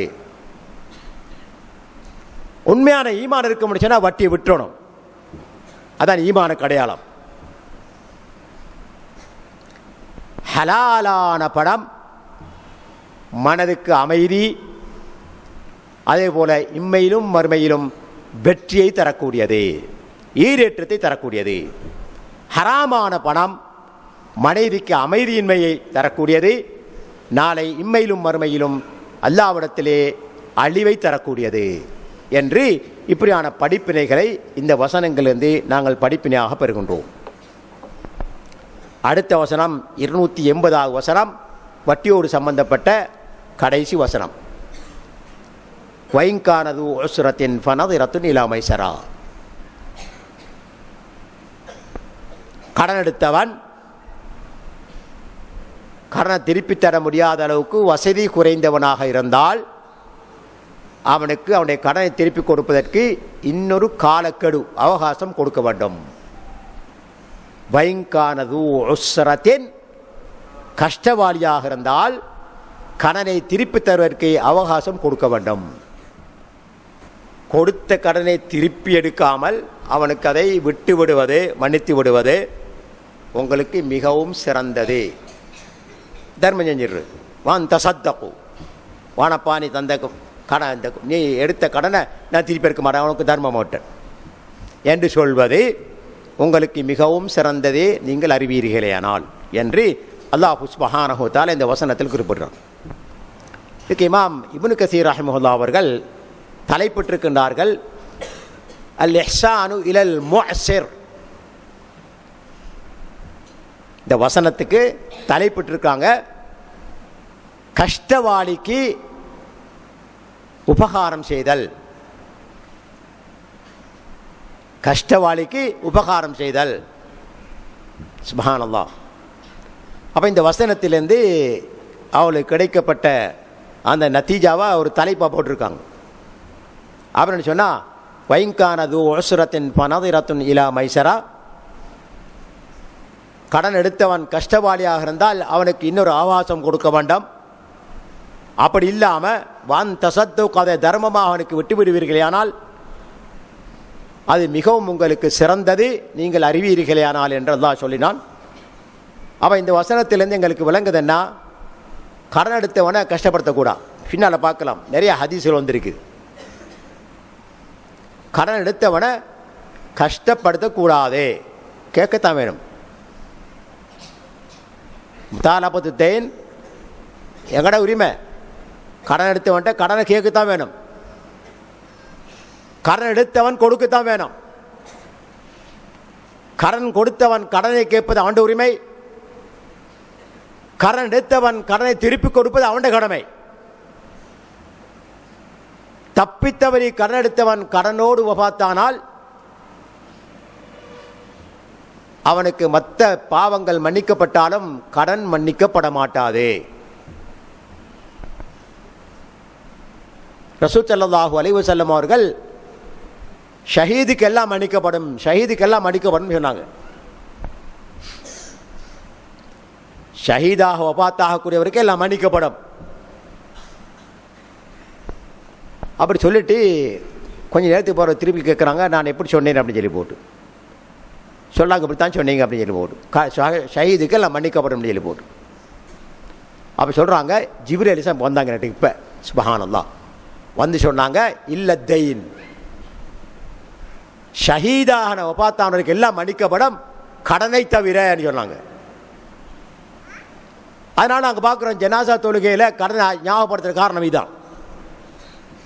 ஒன்றில் அவர் விட்டு போன சொத்திலிருந்து கடன் அடைக்கணும் கடனாளியாக இருந்தால், அல்லது பிள்ளைகள் அந்த கடனை பொறுப்பேற்கணும் நாங்கள் அதை அடைக்கிறோம்னு சொல்லி போட்டு, அல்லது சமூகத்தில் இருக்கக்கூடிய ஒரு நலன் விரும்பி வசதி படைத்தவன் அந்த கடன் என்னோட வீட்டுக்கு நான் பார்த்துக்கொள்கிறேன் என்று சொல்ல வேண்டும். அப்படி சொன்னா தான் ரசூலுல்லாஹ் தொழுவிப்பாங்க, இல்லாட்டி ஓரமாயிருவாங்க. யா சுப்ஹானல்லாஹ். அதனால கடன் மிக பயங்கரமானது.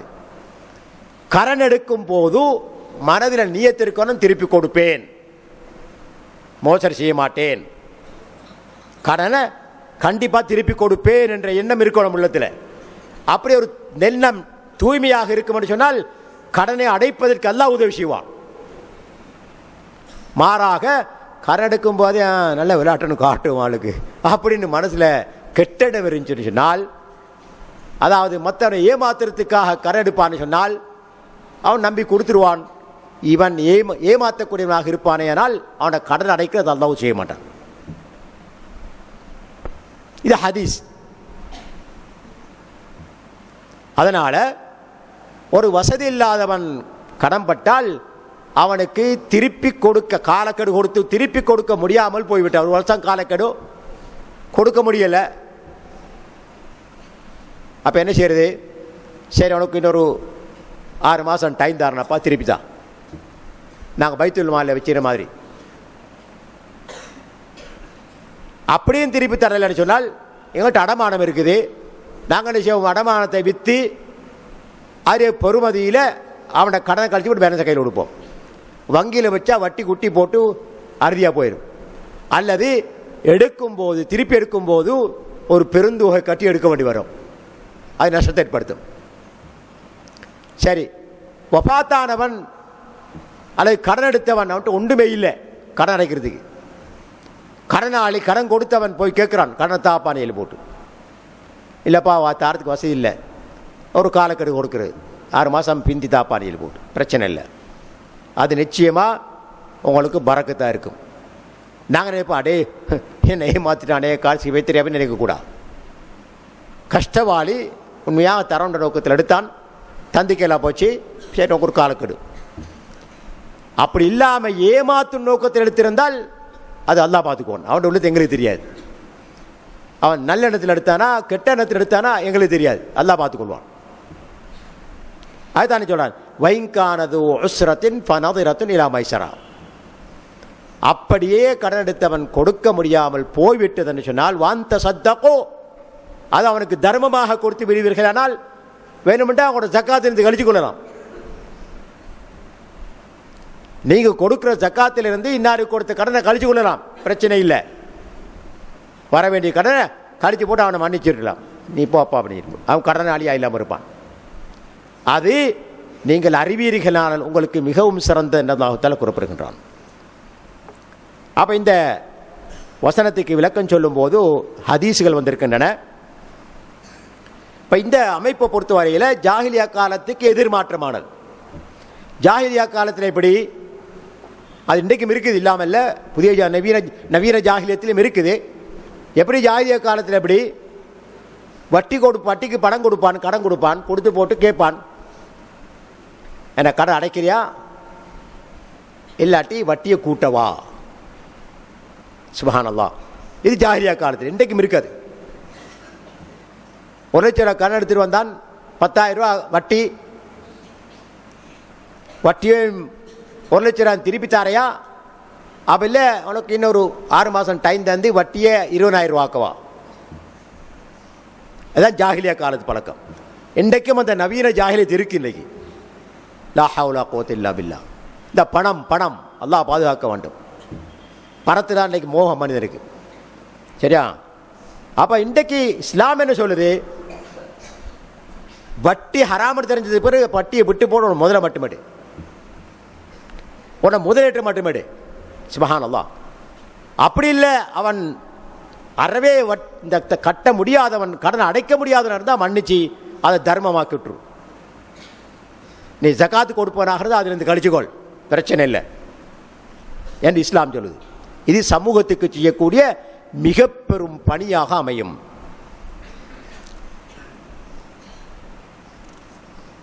நாங்கள் பார்க்குறோம், ஹதீஸ்கள் நிறைய வந்திருக்கின்றன. ஒரு ஹதீஸில் சுலைமான் இப்னு புரைதா ரலியல்லாஹு அன்ஹு அன் அபிஹி சொல்கிறாங்க, சமயத்து நபி ஸல்லல்லாஹு அலைஹி வஸல்லம், நபி ஸல்லல்லாஹு அலைஹி வஸல்லம் அவர்கள் சொல்ல நான் கேட்டேன், மன் அந்தர மோசிரன், ஒரு கஷ்டவாளிக்கு அவகாசம் கொடுத்தால், கடனை அடைப்பதற்கு அவகாசம் கொடுத்தால் அவனுக்கு ஃபலஹு பிகுல்லி யௌமின் மிஸ்லஹு சதகா, 50,000 கடன் கொடுத்தீங்க, அதை அடைக்கக்கூடிய காலம் வந்துட்டு அடைக்க முடியல, அவருக்கு ஒரு அவகாசம் கொடுக்கிறீங்க 6 மாதம், அந்த பணத்திலே பொறுமதிக்கு உங்களுக்கு ஒவ்வொரு நாளும் தர்மம் செய்து கொண்டே இருக்கும். அல்லாஹு அக்பர். தர்மமாக கணிக்கப்படும், சதகாவாக கணிக்கப்படும். அப்போ அந்த சஹாபி சொல்றாரு, திரும்ப ஒரு முறை ரசூலுல்லாஹ் சொல்றாங்க வந்து பிகுல்லி யௌமின் மிஸ்லாஹு சதகா, ஒவ்வொரு நாளைக்கும் அதை கொடுத்த கரண்டை பெறுமதிக்கு 2 மடங்கு தர்மமாக பதியப்படும். அது சதக்காவாக பதியப்பட்டு கொண்டே இருக்கும். ஒரு 6 மாதம் காலக்கெடு கொடுத்திருந்தா அந்த 6 மாதமும் கடன் கொடுத்தவர் அந்த கடனை திருப்பி பெறும் வரைக்கும் அது தர்மமாக பதியப்பட்டு கொண்டே இருக்கும். 2 மடங்காக்கப்படும் என்று சொல்கிறாங்க ரசூலுல்லாஹ். அப்போ அந்த சஹாபி ரசூலோட போய் கேட்குற சொல்லுது, நீங்கள் ஆரம்பத்தில் ஒன்று தான் சொன்னீங்க, லிகுல்லி யௌமின், ஒரு நாளைக்கு ஒரு விருத்தம் தான் சொன்னீங்க, மிசில் அதை போல் தர்மம் கிடைக்கும்னு சொன்னீங்க, சதக்காவாக பதியப்படும் சொன்னீங்க, இப்போ 2 மடங்கு சதக்காவாக பதியப்படும் என்றீங்களே என்று சொல்லுங்க. விளக்கம் கேட்குறாங்க. என்ன விளக்கம்னு கேட்குறாங்க. அப்போ ரசூல் ஸல்லல்லாஹு அலைஹி வஸல்லம் அவர்கள் சொல்லுகின்றார்கள், மன் அந்தர மோசிரன் ஃபலஹு பிகுல்லி யௌமின் மிஸ்லஹு சதகா வமன் அந்தர மோசிரன் ஃபலஹு பிகுல்லி யௌமின் மிஸ்லஹு சதகா. சுப்ஹானல்லாஹ். அதாவது கடன் எடுத்தவன் கஷ்டவாளியாக இருந்து அவனுக்கு கடனை திருப்பி அடைப்பதற்கு அவகாசம் கொடுத்தால், இன்னொரு காலக்கெடு கொடுத்தால், அது அவன் கொடுத்த கடனுடைய அளவுக்கு ஒவ்வொரு நாளும் அதை போல தர்மம் பதியப்படும், சதக்காவாக பதியப்படும். அன்றி வைதா ஹல்லத்தைன், கடன் கொடுக்க வேண்டிய காலக்கெடு வந்துவிட்ட பிறகும் அதை கேட்காமல் அவருக்கு சந்தர்ப்பம் கொடுப்பாரேயானால் அதற்கு 2 மடங்கு சதக்காவாக பதியப்படும் என்று ரசூல் ஸல்லல்லாஹு அலைஹி வஸல்லம் குறிப்பிட்டாங்க. அப்போ 2 அமைப்பு. ஒன்று சதக்கா, இந்த தர்மம் கடன் கொடுத்துருக்கிறாரு, 6 மாதம் டைம் கொடுத்துருக்கு, இந்த 6 மாதம் வரைக்கும் அல்லது 10 மாதம் வரைக்கும் அல்லது 1 வருஷம் வரைக்கும் இந்த கடன் கொடுத்தவருக்கு அந்த பணத்துடைய பெருமதிக்கு தக்கவாறு ஒவ்வொரு நாளும் தர்மம் சதக்காவாக பதியப்படும். 50,000 தர்மம் செய்ய கொடுத்தா பதியப்படும். 1 லட்ச ரூபா கொடுத்தா 1 லட்ச ரூபா தர்மம் கொடுத்தா பதியப்படும். இந்த காலக்கெடு வரைக்கும். காலக்கெடு வந்து மறுநாள் கொடுக்க முடியல, அப்போ அவனுக்கு ஒரு காலக்கெடு, இன்னொரு காலக்கெடு கொடுக்குறான், அவகாசம் கொடுக்காரு, இன்னொரு 1 வருஷம். அப்போ அப்படி ஒரு காலக்கெடு கொடுத்தால் அவருக்கு 2 மடங்கு சதக்காவாக பதியப்படும். மாஷா அல்லாஹ். இது எப்படி? சுப்ஹானல்லாஹ். அப்போ 50,000 கடன் கொடுத்து போட்டு 6 மாதம் டைம் கொடுத்து 6 மாதம் வரைக்கும் அந்த தர்மம், அந்த கொடுத்த கடனுக்காக வேண்டி அதனுடைய பெருமதிக்கு உங்களுக்கு சதக்கா கொடுத்ததாக நன்மை பதியப்பட முடிச்சுன்னா இவ்வளவு பெருமதி. யா அல்லாஹ். அதுக்கு பிறகு குறிப்பிட்ட காலம் வந்து கடனை அடைக்க முடியாமல் போய்விட்டதே, அப்போ அவன் உனக்கு நான் இன்னொரு அவகாசம் தாரன் 6 மாதம் என்று சொல்லி அவகாசம் கொடுத்தால் அவனுக்கு அந்த பொறுமதி, அதாவது கொடுத்த கடனில் பெறுமதி போல 2 மடங்கு சதக்கா செய்ததாக நன்மை பதியப்படும் என்று ரசூல் ஸல்லல்லாஹு அலைஹி வஸல்லம் அவர்கள் குறிப்பிடுவது இங்கே அஹ்மதில் பதிவாக இருக்கின்றது. எப்பொழுது பொறுமதியான செயல் பாருங்கள். சுப்ஹானல்லாஹ். நான் கடன் கொடுத்து போட்டு கவலைப்பட தேவையில்லை. சரியா? கடன் கொடுத்து போட்டு கவலைப்பட தேவையில்லை. கடன் அடைக்கிற டேட் வரைக்கும் நாங்கள் கொடுத்த கடன் போல தர்மம் செய்த மாதிரி எங்களுக்கு நன்மை பதியப்பட்டு கொண்டிருக்கும். 50,000 கொடுத்தவொண்டா ஒரு நாளைக்கு 50,000 கொடுத்து தர்மம் செய்யணுமே எங்களுக்கு செய்வாங்களே யாரும்? ஆகப்பெரிய பணக்காரன் இருந்தால் கோடிக்கணக்கில் செய்வான். ஒரு சாதாரண பணக்காரன் இருந்தால் ஒரு நாளைக்கு 50,000 தர்மம் செய்வானா? முடியாது. ஆனால் இப்படி கடன் கொடுத்தவனுக்கு கடனை அடைக்கின்ற கால எல்லை வரைக்கும் ஒவ்வொரு நாளைக்கும் 50,000 தர்மம் செய்ததாக பதியப்படும் சொன்னால் இவ்வளோ பெரிய நன்மை. 1,00,000 கொடுத்த 1,00,000 தர்மம் செய்ததாக நன்மை பதியப்படும் எவ்வளோ பெரியது. சுப்ஹானல்லாஹ். அதுக்கு பிறகு கடனை அடைக்க முடியாமல் போனதுக்கு பிறகு இன்னும் காலக்கெடு கொடுத்தால் அது வரைக்கும் 2 மடங்கு 50,000 கொடுத்தா 1,00,000, 1,00,000 கொடுத்தா 2,00,000, 5,00,000 கொடுத்தா 10,00,000 தர்மம் செஞ்சதாக பதியப்படும் என்று சொல்வதாக இருந்தால் இது எவ்வளவு பெரிய நன்மையான காரியம் என்பதை நாங்கள் ஒவ்வொருவரும் சிந்திக்க வேண்டாம். வசதி உள்ளவர்கள் வசதி இல்லாதவர்களுக்கு கடன் கொடுக்க தயங்கக்கூடாது. ஆனால் உண்டோ இன்றைக்கு நிறைய ஏமாற்று வேலை நடக்குது. உள்ளம் தூய்மை இல்லை. 5 நேரம் தொழக்கூடியவனாக, அல்லாஹ் பயப்படக்கூடியவனாக, ஹலால் ஹராமை பேணக்கூடியவனாக, அல்லாஹுக்காக வேண்டி நன்மைகள் செய்யக்கூடியவனாக இருப்பான்னு சொன்னால் கடன் எடுக்கும்போது அவன்கிட்ட நல்லெண்ணம் இருக்கும். இன்ஷா அல்லாஹ் திருப்பி கொடுக்கணும். பள்ளியோட சம்பந்தம் இல்லை, 5 நேரம் தொழுகை இல்லை, எந்த நன்மையான காரியமும் இல்லை, கூத்தும் கும்பாளம், ரோட்டில் ரஸ்தியாது, இவன் கடன் கேட்டால் கொடுக்கலுமா, இவன் நம்பலுமா? அதனால் கடன் கொடுப்பவர்கள் ஏமாந்து விடவும் கூடாது. ஒரு நல்லவனுக்கு கொடுத்தால் நிச்சயமாக நன்மையாக போகும். ஒரு தீவனுக்கு கொடுத்தால் அது 2 வகையான பிரச்சனை ஏற்படுத்தும். ஒன்று அவனை கடனாளியாக்கும், இன்னொன்று உங்களோட பணத்துக்கு நஷ்டத்தை ஏற்படுத்தும். எனவே இதில் ஜாக்கிரதையாக இருக்க வேண்டும். 2வது ஹதீஸை பார்க்குறோம் நாங்கள். அபூ கதாதா ரலியல்லாஹு அன்ஹு அவர்கள் அறிக்கின்றார்கள். அவர் சொல்கிறாரு, எனக்கு ஒரு மனிதர்கிட்ட கடன் வர வேண்டி இருந்துச்சு. பாருங்க, அபூ கதாதா பிரபல்யமான ஒரு சஹாபி. அவர் பேர் ஹாரிஸ் இப்னு ரிபீ அல் அன்சாரி. அவருக்கு ஒரு மனிதன்ட்டு கடன் வர வேண்டியிருந்துச்சு. அப்போ கடன் கேட்குறார்.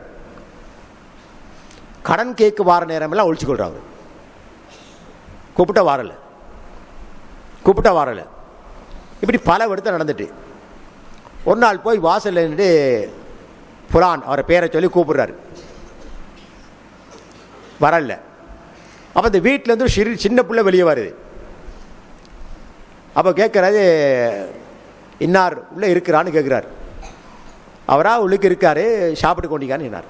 அந்த பிள்ளை போய் சொல்லாதே சரியா. நேரத்தில் சொல்லப்பட்டு அவர் உள்ளுக்கு இல்லைன்னு சொல்லி போட்டு இப்போ பச்சை இந்த குழந்தை பிள்ளை சின்ன பிள்ளை சொல்லுது, இல்லை அவர் உள்ளுக்கு சாப்பிட்டு கொண்டிக்கான்னு சொல்லி போட்டு. அப்போ இவர் சொல்கிறார், இங்கே பாரு, நீ உள்ளுக்கு இருக்கிறதாக எனக்கு தகவல் கிடச்சிக்குது, அதனால் ஒளியாமல் வா வெளியே. அப்போ வந்துட்டார் வெளியே. கேட்குறாரு, எனக்கு வர வேண்டிய கடனை தரணும், ஆனால் அவன்கிட்ட கேட்க வர நேரம்னா நீ ஒழிச்சுக்கூட ஏன்னு கேட்குறாரு. அப்போ அவர் சொல்கிறாரு, கடனை திருப்பி தர அளவுக்கு என்கிட்ட வசதி ஒன்றுமே இல்லைப்பான்னு சொல்கிறார். அதனால் நான் வெக்கப்பட்டு ஒளிகிறேன்னு சொல்கிறார். சுப்ஹானல்லாஹ், மனுஷன்.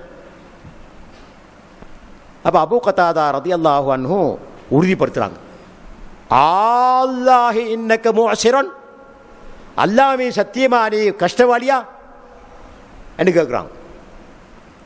காரணம் ஆமன்னு சொல்கிறார் அவர். அப்போ பக்கா அபூ கதாதா ரலியல்லாஹு அன்ஹு, அபூ கதாதா ரலியல்லாஹு அன்ஹு அழுகிறாங்க. கடன் கொடுத்தவர் அழுகிறார். லா ஹவ்ல வலா குவத்த இல்லா பில்லாஹ்.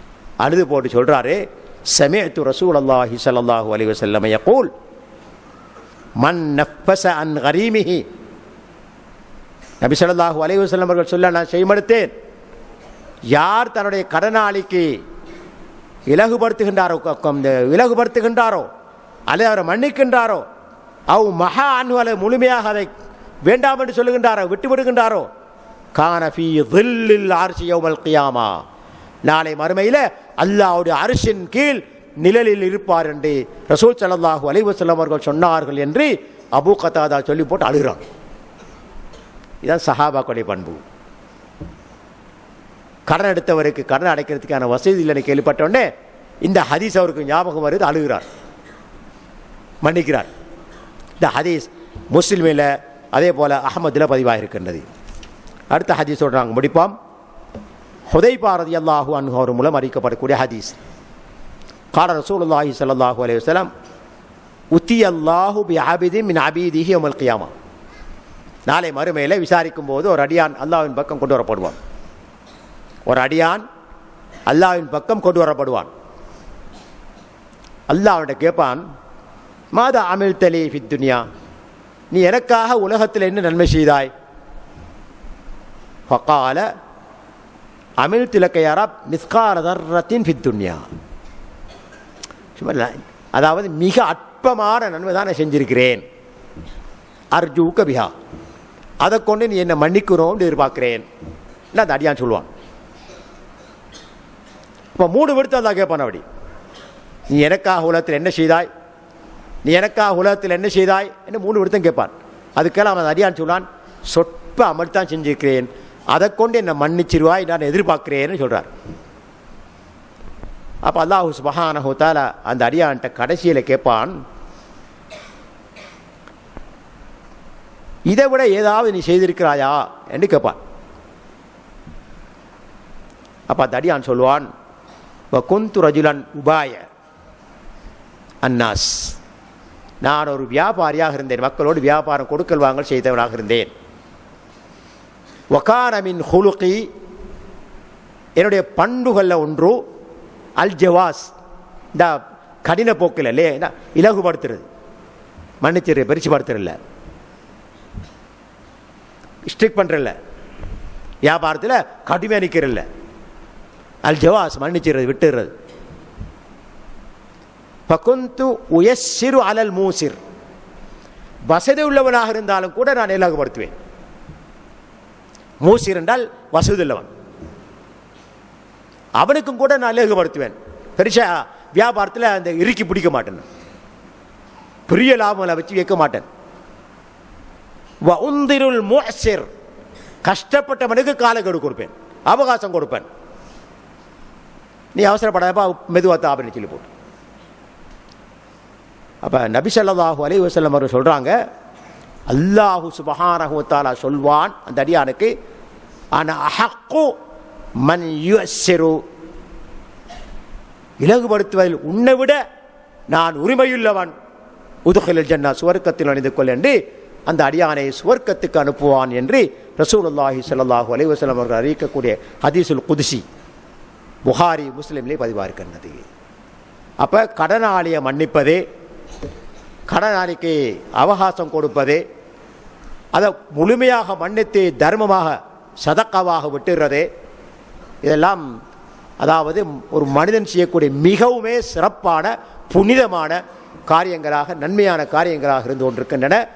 இதில் கண்டிப்பாக வசதி உள்ளவர்கள் கவனம் செலுத்த வேண்டும். ஏனென்றால் நாங்கள் எவ்வளவுதான் ஸ்ட்ரிக்ட் பண்ணி இறுக்கம் பிடிச்சி சம்பாதித்தாலும் கூட கடைசியில் போகிற நேரத்தில் நாங்கள் எடுத்துகிட்டு போகிறது வெறுமனே வெள்ளப்படவே மட்டும்தான். நாங்கள் சம்பாதிச்ச எதையுமே எடுத்துகிட்டு போக மாட்டோம். 4 பேர் எங்களை சுமந்து கொண்டு கபருக்கு வச்சிருவாங்க, தன்னந்தனியாக வச்சிருவாங்க. இரக்கம் காட்டிய, அன்பு காட்டிய பிள்ளைகள், பாசம் காட்டிய பெற்றோர்கள், தன்னுடைய கணவன் மீது அன்பு காட்டிய மனைவி, யாருமே அங்கே வரமாட்டாங்க. கோடி கோடியாக சேர்த்திருந்தாலும் எதுவுமே வரமாட்டாது. வெறுமனே நாங்கள் வெள்ளப்புடவையால் சுத்தப்பட்டு தான் கபரில் கொண்டு வைக்கப்படுவோம். அதனால் சம்பாதித்ததிலிருந்து தங்களால் முடிந்த மட்டும் தர்மம் செய்து, நல்லவைகளை செய்து, ஏழைகளுக்கு முடிந்த மட்டும் உதவிகளை செய்து, இந்த உலகத்தில் நன்மைகளை சேகரித்துக் கொள்வதற்கான முயற்சியில் கண்டிப்பாக நாங்கள் அனைவரும் ஈடுபட வேண்டும். அதற்கு வல்ல ரஹ்மான் நம் அனைவருக்கும் அருள் புரிய வேண்டும், தௌஃபீக் செய்ய வேண்டும் என்று கேட்டு விடைபெறுகின்றேன். வாஹிர் தாவானா அல்ஹம்துலில்லாஹி ரப்பில் ஆலமீன்.